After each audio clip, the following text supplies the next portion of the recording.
काम क्रोध मद मत्सर आटुनी कागड़ा केला वैराग्याचे तूप घालुनी मी तो भिजविला साईनाथ गुरु भक्ति ज्वलने तो मी पेटविला तद्वृत्ति जाळुने गुरुने प्रकाश पाडिला द्वैततमानासुनी मिळवी तत्स्वरूपी जीवा चिन्मय रूप दाखवी घेऊनी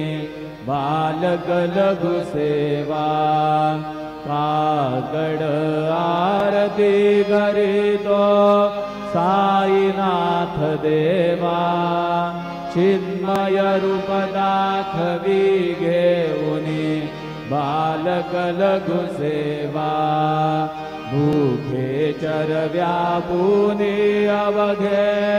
हृत्कमली राहसी तोची दत्त देव शिरडी राहुनी पावसी राहुन येथे अन्यत्र हि तू भक्तास्तव धावसी